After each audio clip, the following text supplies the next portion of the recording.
e dele ninguém o tira. Glória ao Senhor Jesus. O título da mensagem desta noite se denomina Ecce Homo. Eu convido a que você abra a sua Bíblia no Evangelho segundo João, capítulo 19. E eu gostaria de ler os 5 primeiros versículos. Aqueles que puderem e desejarem se colocar de pé, para que façamos a leitura inicial, eu convido então que assim procedam. João 19, de 1 a 5.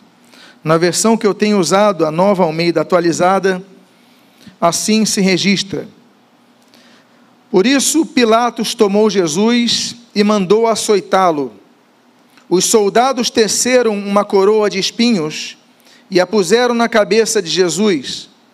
Também o vestiram com um manto de púrpura.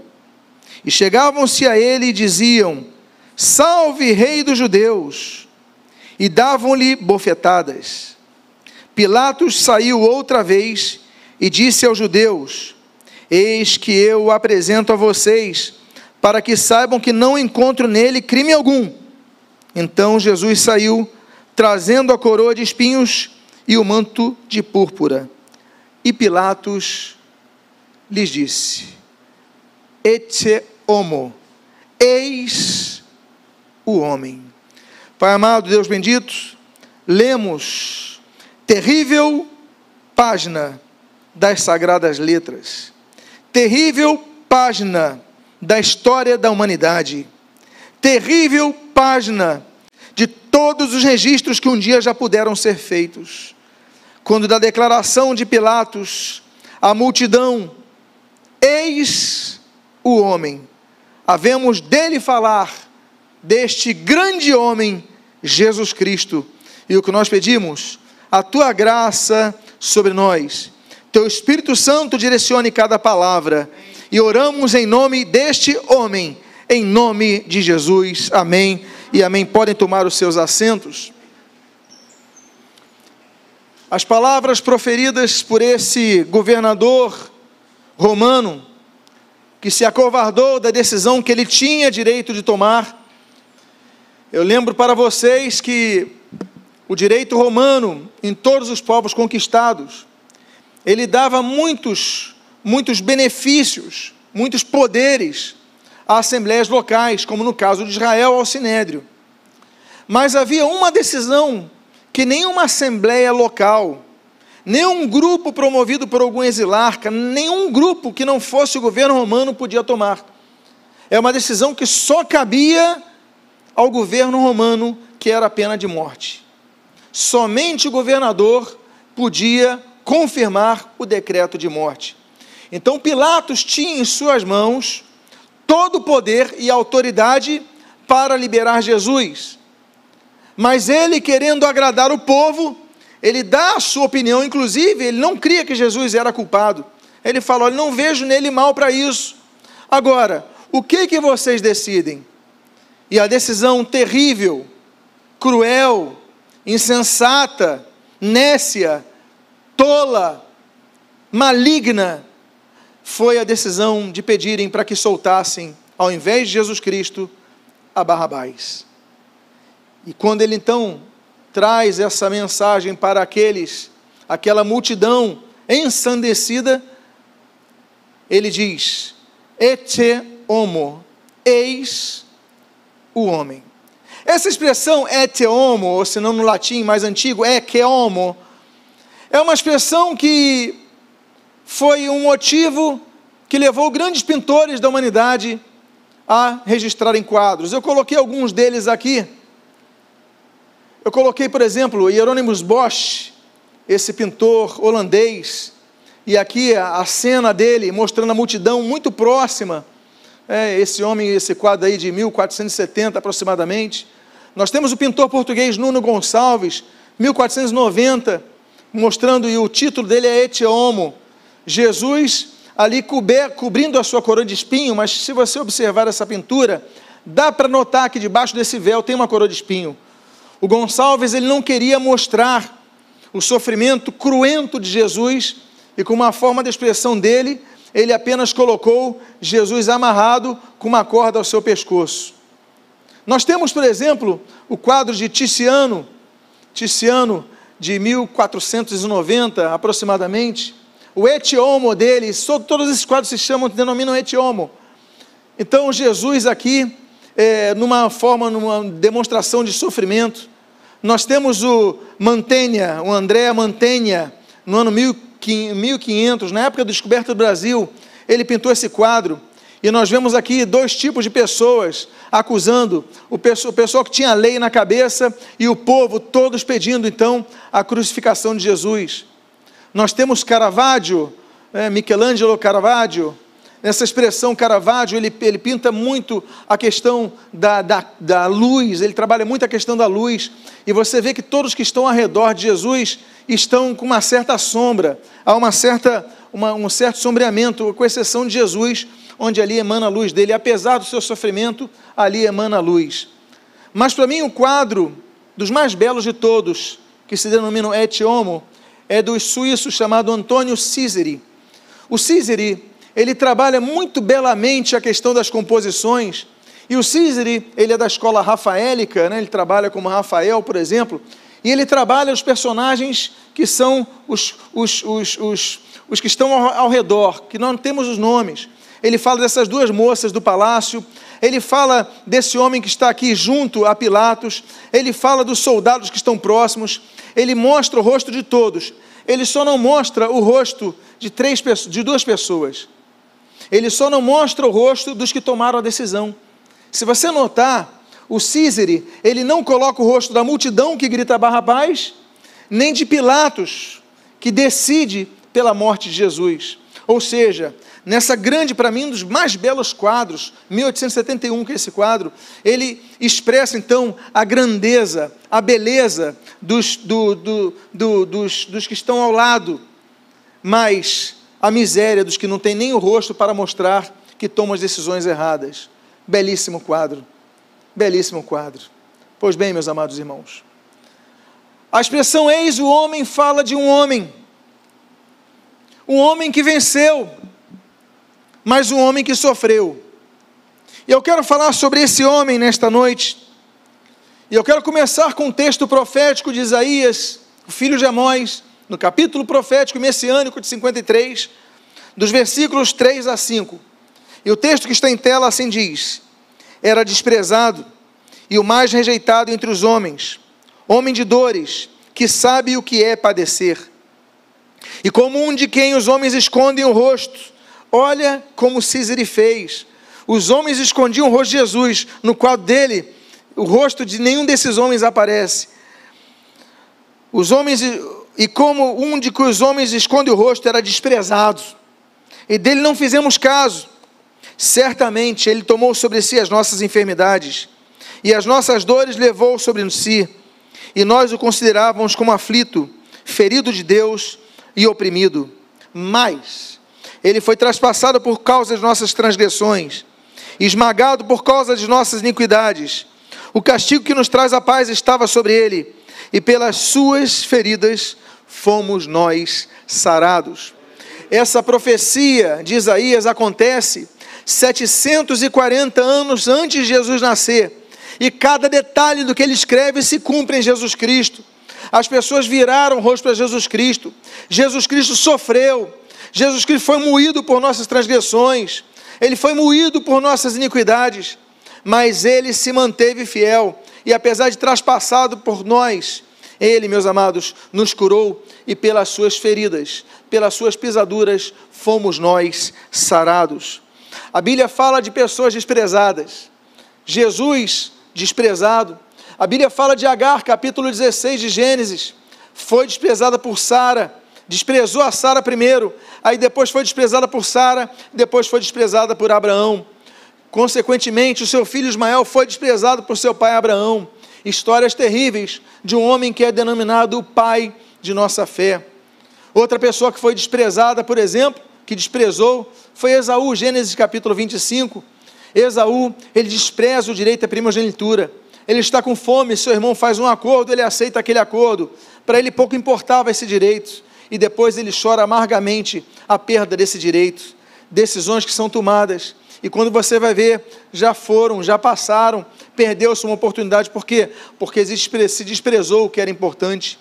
Outro desprezo que nós lemos na Bíblia, aquele que se encontra em 1 Samuel capítulo 17, quando o gigante Golias despreza Davi.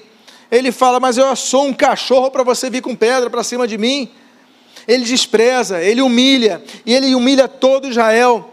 Mas o que ele não sabe é que, apesar daquela pedrinha ser insignificante diante da sua armadura, e diante da sua espada, e diante do seu escudo, aquela pedrinha tinha uma direção certa e foi no meio da testa dele. Não adiantou ele desprezar. Por quê? Porque Davi acertou a pedra no momento que devia acertar, no local que devia acertar, derrubou e matou aquele gigante.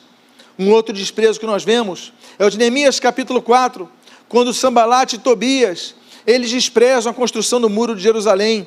Eles falam: esse muro vai cair, vai vir qualquer coisa que aconteça, vai cair, vocês não vão aguentar fazer. Mas Neemias continua firme, continua constante, e o muro é construído em 52 dias. Desprezos, desprezos, desprezos.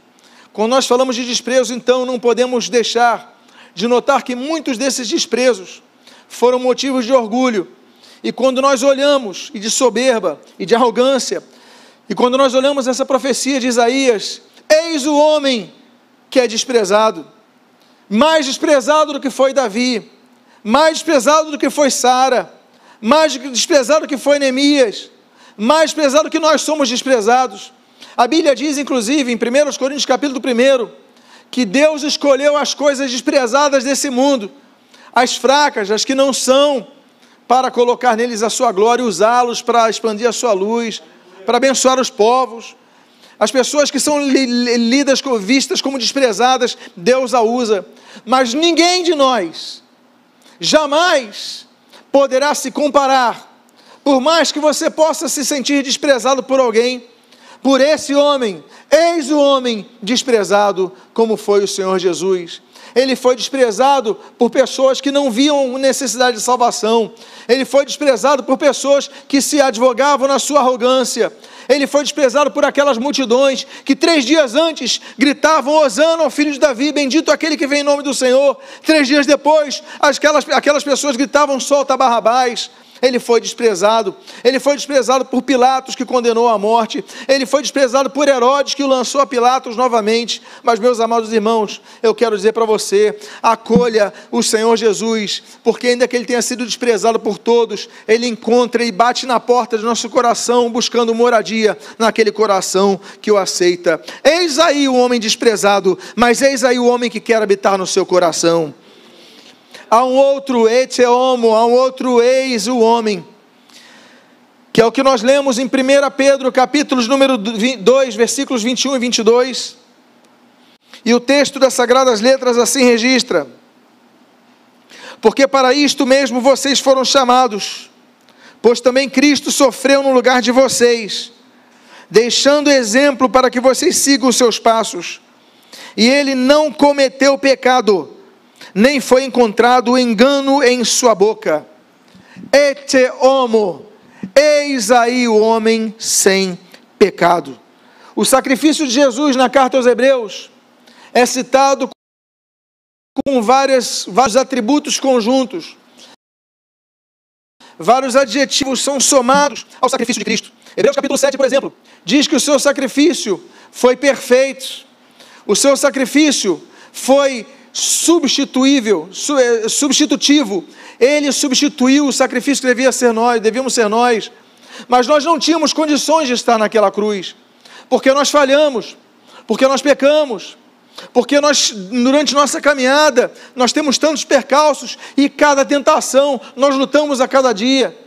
Mas o Senhor Jesus, a Bíblia diz nesse texto, que nele não se encontrou pecado. Hebreus fala que nele não se encontrou dolo, não se encontrou falha, não se encontrou erro, não se encontrou culpa, nele não se encontrou nada disso. Por isso que o seu sacrifício, ele é um sacrifício perfeito.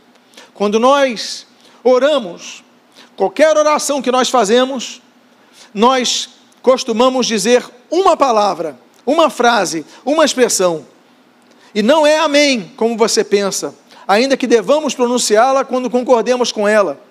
mas uma expressão todos os cristãos devem fazer quando oram, e essa expressão é em nome de Jesus. Por quê?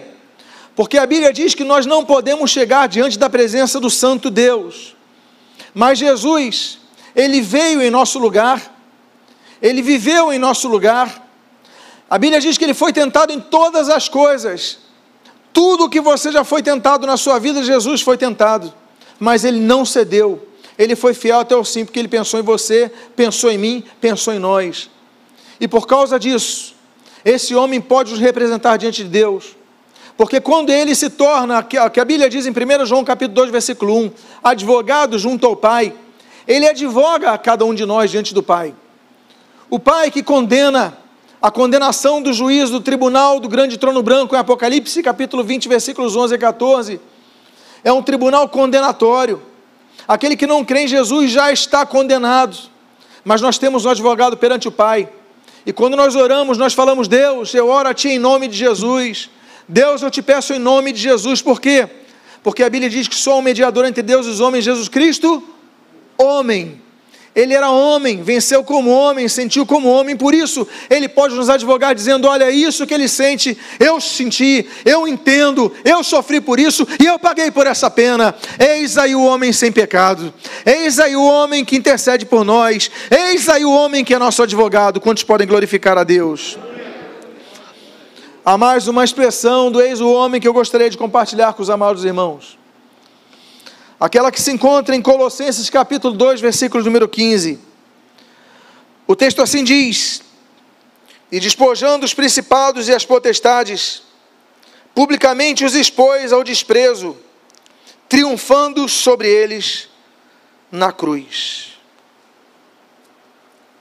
Aquela tarde daquela sexta-feira, havia choro aos pés da cruz, enquanto todas as multidões que seguiam Jesus se escondiam. As 3 pessoas mais corajosas da humanidade eram 3 mulheres, 3 Marias, que não tiveram medo de expor os seus rostos, chorarem por aquele que tinha sido condenado, podendo elas mesmas serem ali presas e serem linchadas, mas elas foram as mulheres mais corajosas da história, junto com João, que ali estava. E onde estão os demais discípulos? Escondidos. Onde estão os 10 leprosos, inclusive aquele 10º que voltou para glorificar a Deus? Não estava junto à cruz. Onde estava Jairo? A sua filha foi curada, não estava junto à cruz. Onde estava o Bartimeu, lá de Jericó? O cego que foi curado, não estava junto à cruz. Onde estavam os grandes homens? Não estavam junto à cruz. Mas aquelas 3 mulheres, elas tinham coragem para dizer: eu vou até o fim com ele, até a cruz eu estarei ali na frente. E apenas um discípulo, o Júnior, o novo, o João, estava com elas. E Jesus, quando olha, eu fico imaginando de tantas dores que Jesus sentiu. E eu não posso, e ninguém aqui pode, jamais poderá mensurar as dores do Senhor Jesus. Mas se eu puder elocubrar sobre uma delas, eu posso supor que Jesus olha e procura as multidões que Ele curou. Onde estavam? Onde estavam aqueles que eu curei? Aqueles a quem preguei? Aqueles a quem alimentei? Aqueles a quem estendi a mão? Eis o homem que é fiel até a morte de cruz. Naquele momento havia choro dessas 3 mulheres, João ali estava, havia dispersão dos soldados, que lutavam para ter entre si o manto do Senhor Jesus, mas no inferno havia uma celebração, uma festa, estavam derrotando Jesus. Ali chegava-se ao fim de um momento, mas uma palavra começa a abalar o inferno, quando Jesus diz: está consumado. Quando Ele fala, um alerta no inferno: o que está consumado, o que está concluído, o que foi plenamente concluído. Peraí, o que aconteceu? E 3 dias depois, no domingo, ocasião que celebramos na noite de hoje, Jesus ressuscita. E o texto diz que ele despoja os principados, ele despoja as potestades, os expôs ao desprezo, triunfando eles onde? Na cruz. A festa cessou quando Jesus derramou o seu sangue. Principados e potestades não tiveram poder contra Jesus. O domingo demonstra que a morte não teve poder contra Jesus.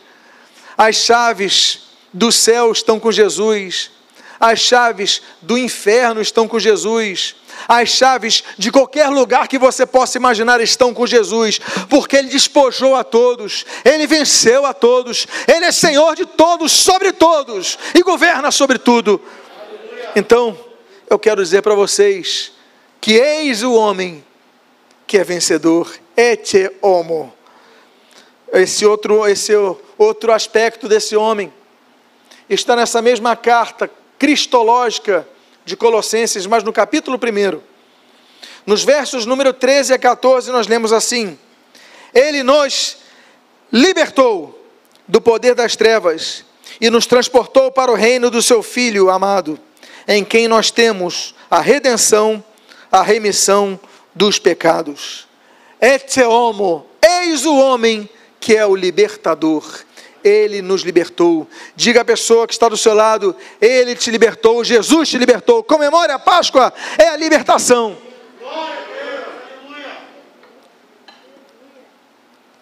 Jesus morreu para trazer libertação em 3 tempos distintos. O tempo é dividido em passado, em presente e em futuro. A Bíblia diz em Romanos capítulo 6, que Ele morreu no passado, para nos livrar da pena do pecado. A Bíblia diz em 1 Coríntios 10, que Ele morreu para nos livrar hoje do poder do pecado. E a Bíblia diz, em Hebreus capítulo 9, que Ele voltará, Ele morreu para voltar, para nos livrar da presença do pecado. 3 tempos, 3 libertações. Libertação do poder do pecado, a libertação da pena do pecado, a libertação da presença do pecado. Jesus é o nosso libertador, Ele nos libertou. Eis aí o homem, mas desculpe Pilatos, eu vou completar de outra forma: eis o homem que é o libertador da humanidade.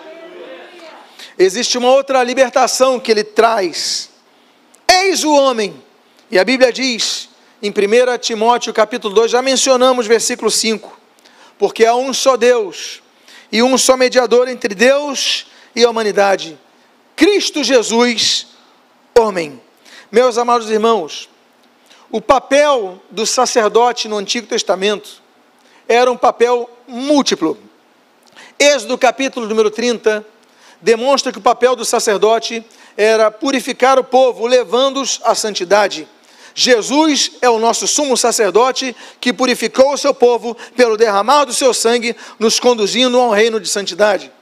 Há uma segunda função que nós vemos nos sacerdotes, por exemplo, o capítulo de número 6 de Levítico. A Bíblia traz 2 funções que nós podemos aqui explanar e traduzir ao ministério de Jesus. Uma das funções, oferecer sacrifícios pelo povo. E a segunda das funções, Levítico 6, é a de manter a chama acesa no altar. Meus amados irmãos, Jesus, Ele é a luz do mundo. Quem tem Jesus tem a chama acesa na sua vida. E Ele disse: vós sois a luz do mundo. Nós devemos brilhar essa chama. E essa chama não pode deixar cessar jamais o seu brilho, a sua luminosidade e o seu fogo. E aquele outro papel do sacerdote, que era de oferecer sacrifício. Jesus não oferece um sacrifício externo. Jesus não pega um sacrifício para oferecer. Jesus não procura um cordeiro para sacrificar. Aquela profecia de João Batista em João capítulo 1, versículo 29, eis aí o cordeiro que tira o pecado do mundo, não estava apontando para os cordeirinhos, estava apontando para Jesus. E Jesus então, Ele se oferece em sacrifício. A Bíblia diz na carta aos Hebreus, que o seu sacrifício foi voluntário. Meus amados irmãos, Jesus então se ofereceu como sacrifício por nós. Há Há um outro ensinamento que nós vemos ali sobre as funções de sacerdotes. Em Levítico capítulo número 10, a Bíblia diz que uma das funções do sacerdote era ensinar. Jesus, Ele nos ensina tudo. Por quê? Porque Jesus, só Tu tens as palavras de vida eterna. A quem nós devemos aprender, com quem nós devemos aprender e a quem nós devemos buscar, senão a Jesus. Jesus é tudo. Se nós não temos Jesus, não temos nada. Podemos ter todos os diplomas da humanidade, todo o conhecimento da terra. Se nós não tivermos Jesus, não conhecemos o fundamental, aquilo que Ele diz: eu sou o caminho, a verdade e a vida, e ninguém vê ao Pai senão por mim. João 14,6. Então, meus amados irmãos, Ele é o conhecimento que Levítico, no capítulo 10, profetizava. Levítico capítulo 24 fala de outra função dos sacerdotes, e a outra função era preparar os pães para o povo. Sim, os sacerdotes eram espécies de padeiros naquela época, mas Jesus, Ele mais uma vez, a profecia do sacerdócio se cumpre nesse sumo sacerdote. E a profecia, ela é claramente mostrada naquele momento que Jesus fala em João capítulo 6, eu sou o pão que desce dos céus. Hoje nós comemos o pão na ceia do Senhor, nós celebramos esse momento, por quê? Porque Jesus é o alimento que nos satisfaz. Aquelas pessoas que iam ali a oferecer no tabernáculo o seu sacrifício, elas comiam daquele pão, mas eu quero dizer para vocês, nós comemos esse pão que simboliza o pão da vida que nós recebemos no nosso coração, não precisamos mais de nada. Eis aí o homem que é mediador, eis aí aquele que media. É por isso, meus amados irmãos, que quando a Bíblia fala do mediador, a gente lembra do sacerdote que era um dos mediadores entre Deus e os homens, mas era apenas um mediador. Nós temos agora um só mediador. Ele substitui todos os outros. Ele é o sacrifício perfeito. Ele completa tudo. Por isso que a Bíblia o chama de sumo sacerdote. A Bíblia, inclusive, chama só na carta aos Hebreus 7 ocasiões como sumo sacerdote. Capítulo 3, capítulo 4, capítulo 6, capítulo 7 e capítulo de número 9. 5 oportunidades, a Bíblia cita em Hebreus que Jesus é o sumo sacerdote, então não precisamos de nenhum outro. Jesus é o nosso mediador. Não precisamos pedir oração para um pastor, um amigo. Nós podemos pedir intercessão de todos, claro que podemos pedir, mas nós sabemos que somente um pode nos oferecer pecado. Eu não posso absorver pecados de ninguém, ninguém pode, mas Jesus, o mediador, Ele pode absorver nossos pecados. Glória ao Senhor por isso. Eis aí o homem que é mediador. Eu quero citar a penúltima coisa, a penúltima expressão, eis aí o homem, que se encontra ali naquela profecia do mesmo profeta Isaías que nós mencionamos, capítulo 9, versículo 6. E a Bíblia, nesse texto que é tão citado, muitos jograis, por exemplo, na época de Natal, citam. Eu gostaria de mencionar esse texto aqui, para mais uma vez evocar das profecias do século 8º a.C., para falar sobre esse maravilhoso Senhor. Eis aí o homem maravilhoso, que homo maravilhoso. A Bíblia diz, porque um menino nos nasceu, um filho se nos deu, o governo está sobre os seus ombros, e o seu nome será Maravilhoso Conselheiro, Deus Forte, Pai da Eternidade, Príncipe da Paz. Ele é o maravilhoso. Ele é o homem, eis aí o homem maravilhoso quando nasce em Lucas capítulo número 1. Eis aí o nome que é maravilhoso como cresce, Lucas capítulo 2. Eis aí o homem maravilhoso que exerce o seu ministério de milagres, Marcos capítulo número 2. Eis aí o homem maravilhoso que exerce o seu ministério em todo o tempo que ele esteve aqui na terra, ali em João capítulo 25. Eis aí o homem maravilhoso na cruz do Calvário, quando ele diz ali em João capítulo 19, está consumado. Eis aí o homem maravilhoso do dia da sua ressurreição, em João capítulo 20. Quantos podem glorificar esse homem maravilhoso? Eis aí o homem, mas desta vez não, Pilatos, não é para o povo decidir a morte. Eis aí o homem que deve ser acolhido em nosso coração.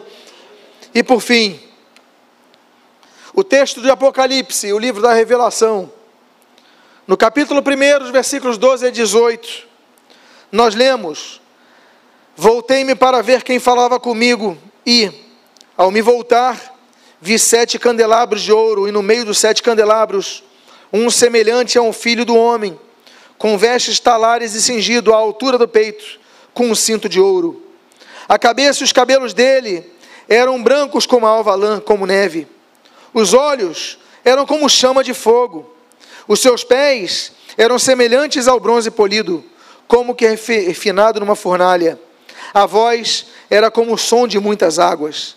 Na mão direita ele tinha 7 estrelas, e da sua boca saía uma espada de 2 gumes afiada. O seu rosto brilhava como o sol na sua força. E ao vê-lo, diz João, caí aos seus pés como morto. Porém ele me pôs sobre mim na mão direita, dizendo, não tenha medo. Eu sou o primeiro e o último, e aquele que vive.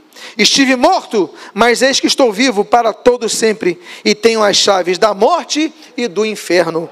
Meus amados irmãos, tem pessoas que olham Jesus quase como se fosse um hippie, paz e amor dos anos 70.